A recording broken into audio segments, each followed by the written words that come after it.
Hello guys, welcome to my channel Vishwas Kulbhuna. I am Shefali, your chemistry teacher. Students, let's continue our chapter Electrochemistry of class 12th. Students, today's topic is Faraday's law of electrolysis. ये ला जो दिया था वो फ्राडे ने दिया था. जैसे हमें नेम से साइंटिस्ट का नाम, केमिस्ट का नाम पता चल रहा है, ये हमें फ्राडे ने दिया था.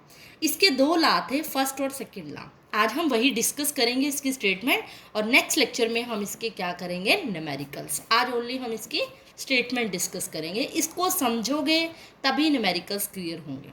फर्स्ट ला कहता है कि अमाउंट ऑफ केमिकल रिएक्शन. जब भी कोई ला है, आप स्टार्ट कर रहे हो तो आगे आप स्टार्ट लिखा करो इट स्टेट्स दैट. चाहे बुक में मेंशन है या नहीं, आप ये वर्ड लगाया करो इट स्टेट्स दैट ला के आगे. ये कहता है कि amount of chemical reaction and hence the mass of any substance deposited at any electrode. जैसे कि कल मैंने बताया था, इलेक्ट्रोलिसिस के अंदर किसी कंटेनर के अंदर इलेक्ट्रोड डिप किए जाते हैं. याद होगा आपको, जिसके दो टर्मिनल होते हैं, कैथोड के और एनोड के.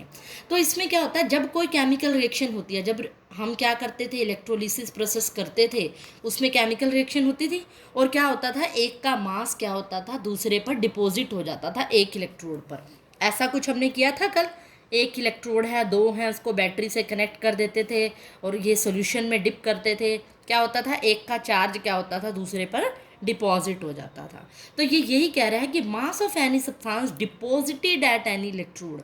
किसी एक के ऊपर मान लो जो डिपॉजिट हो रहा है इलेक्ट्रोड, एक से उतरकर दूसरे पर डिपॉजिट हो रहा है, उसका वो कितना मास डिपॉजिट हुआ, उसका वेट यानी मास यानी weight W is directly proportional to, किसके प्रोपोर्शनल है, quantity of electricity pass through the electrolyte. इस इलेक्ट्रोलाइट में आप कितनी इलेक्ट्रिसिटी पास कर रहे हो उस पर डिपेंड करेगा. ये इलेक्ट्रिसिटी किस पे डिपेंड करती, क्या होती है, एक तरह से चार्ज Q.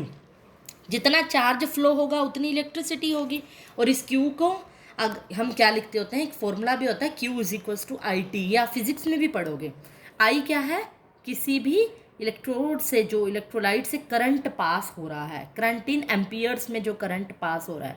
ये 10th क्लास में आपने यूनिट सीखी है कि करंट की एम्पियर होती है और कितने टाइम के अंदर हो रहा है, टाइम इन सेकेंड्स. तो जब प्रोपोर्शनल हटाते हो तो आपको पता है क्या आता है, कांस्टेंट का साइन. यहाँ कांस्टेंट आएगा कैपिटल Z. ये जो Z है इसको हम बोलते हैं इलेक्ट्रोकेमिकल इक्विवेलेंट. कोई कांस्टेंट है ये, इलेक्ट्रोकेमिकल इक्विवेलेंट. तो फॉर्मूला बन गया, या तो W is equals to ZQ, और Q की वैल्यू पुट करोगे तो W is equals to ZIT. तो न्यूमेरिकल्स के अकॉर्डिंग आपने ये दो फॉर्मूले हमें फ्राडे लॉ से मिलते हैं, इन्हें ही यूज़ करना है. और अगर आपको पूछे वही कांस्टेंट की डेफिनेशन बताओ, कांस्टेंट क्या है, Z की डेफिनेशन क्या होगी, जब ये Q की वैल्यू यानी I और T की वैल्यू क्या हो जाएगी, 1 हो जाएगी, तो W इक्वल टू Z के बराबर हो जाएगा. यानी कि ये कह लो कि इलेक्ट्रोकेमिकल इक्विवेलेंट किसी सब्सटेंस का क्या होता है, mass of a substance deposited when current of 1 ampere is passed for 1 second.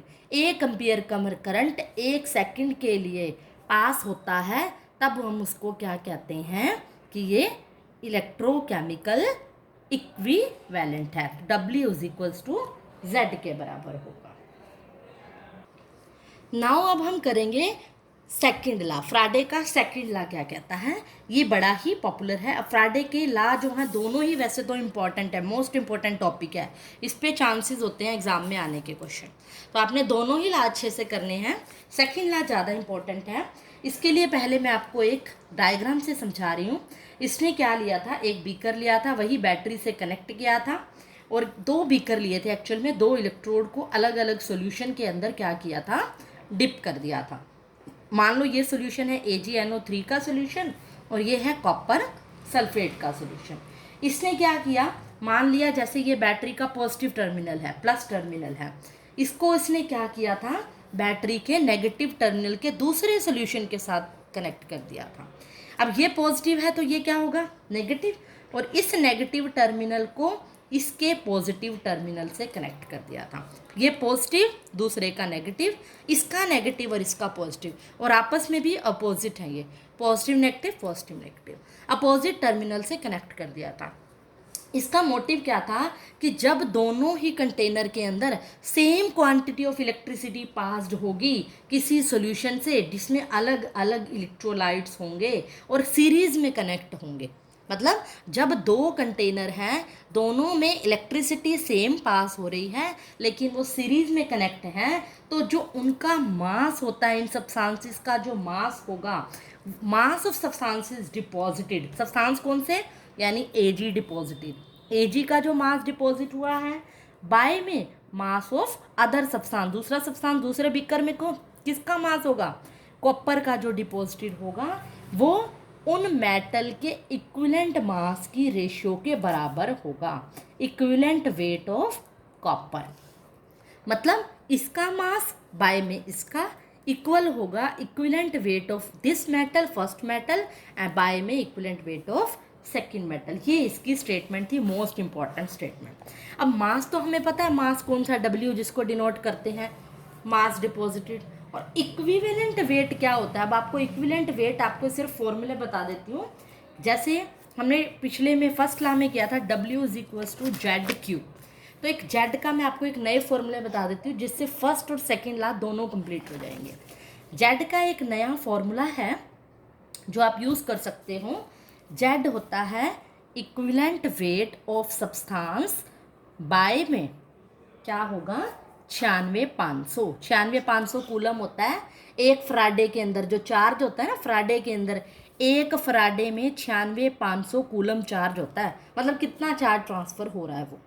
Z की वैल्यू होती है equivalent weight of a substance, यानी अगर आपको इक्विवेलेंट वेट निकालना है, जेड दे रखा है तो 96,500 से मल्टीप्लाई करोगे तो इक्विवेलेंट वेट आ जाएगा। एक और फॉर्मूला भी होता है, अगर आपको जेड नहीं दे रखा, मान लो ये इक्विवेलेंट वेट निकालना है, तो इक्विवेलेंट वेट निकालने का फॉर्मूला होता है W/Q × 96,500। W मतलब वेट डिपॉजिटेड, Q क्या है, चार्ज ट्रांसफर्ड, और चार्ज मतलब कितना ट्रांसफ़र हो रहा है, ये आपको पता ही, एम्पियर्स कूलम्स के अंदर होता है जो, या Q = IT भी लिख सकते हो, और इनटू में 96,500। तो ये दो फॉर्मूले भी यूज़ कर सकते हो, वो डिपेंड करता है, अगर आपको न्यूमेरिकल में इक्विवेलेंट वेट दिया है तो डायरेक्ट पुट कर दो, अगर नहीं दिया, जेड दिया तो ये फॉर्मूला यूज़ करके इक्विवेलेंट वेट निकाल लो, अगर W और Q दिया है तो ये फॉर्मूला यूज़ करके इक्विवेलेंट वेट निकाल लोगे।